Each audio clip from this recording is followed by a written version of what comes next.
Welcome to FootballGamePlan.com, where football makes sense. I'm Emery Hunt, the czar of the playbook, bring you our 2013 NFL Draft Prospect Rankings preview video. We're taking a look at the inside linebacker position. We're going to look at some small school prospects, the top prospects, and some sleepers that you want to keep an eye on.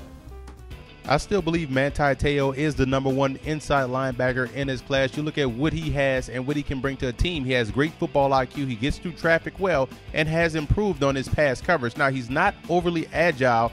And when you look at a guy that played his worst game, quite possibly in that national championship game, I think that's something that was an anomaly. You look at his total body of work, this guy was very productive, tremendous leader, and does a lot of things very well. Reminds me a lot of James Laurinaitis that plays for the St. Louis Rams.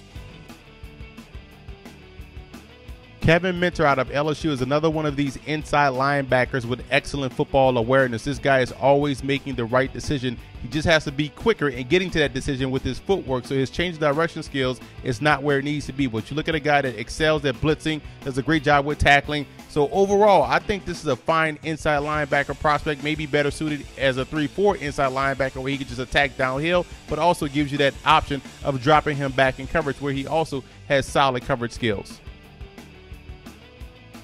I'm a big fan of A.J. Klein out of Iowa State. This guy can play outside linebacker. He can also play inside linebacker. So he gives you that scheme versatility and also gives you the option to keep him on the field on 3 downs because he also excels in coverage. So someone in the 2nd or 3rd round is going to get a fine linebacker coming out of Iowa State.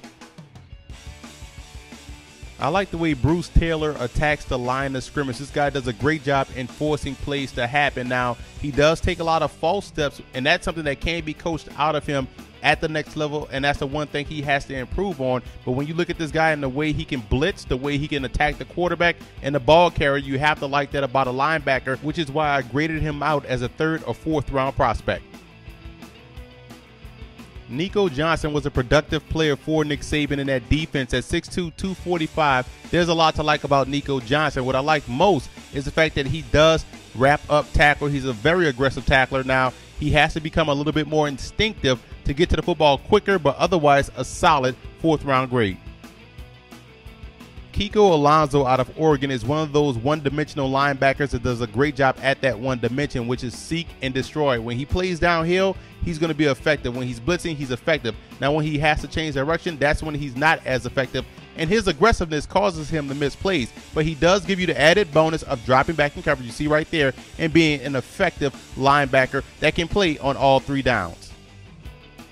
Jon Bostic out of Florida is a guy that's 6'1", 246, does a great job in attacking the line of scrimmage. Now, what he has to do better, he has to become a better guy at shedding blocks. That's one thing he struggles with, and that's what kept him from being a higher graded prospect in my opinion. But if he can get off the blocks, he definitely has the athleticism to make it happen at the next level. Now, here are some other inside linebacker prospects that I have graded out with a 5th round grade.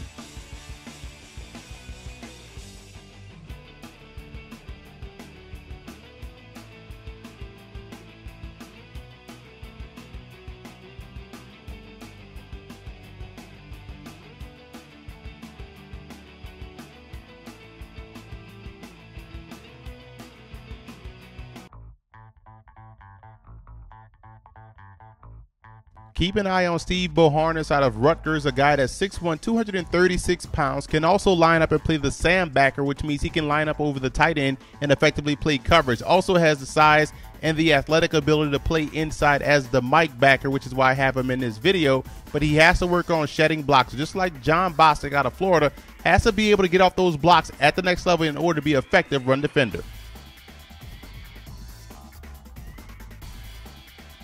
Robert McCabe out of Georgetown, 6'1", 227 pounds, did a great job throughout the course of the season for the Hoyas, but also did a great job in the All-Star circuit. I watched him at the East-West Shrine game, was always in the right spot, good football IQ, and excellent football awareness.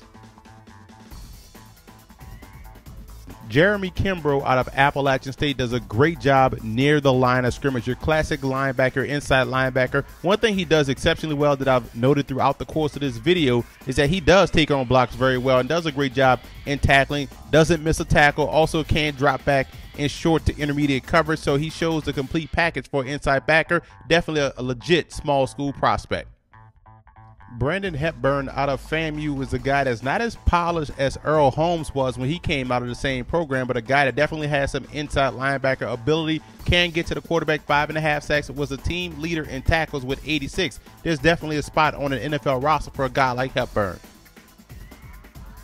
Jake Johnson out of South Alabama, a former Virginia Tech signee, a guy that transferred down to South Alabama, and it all came together his senior season, over 130 tackles, 13 TFL, so this guy has gotten better each and every year, which tells me that his best football is ahead of him. Someone is going to get themselves a gem coming out of Mobile.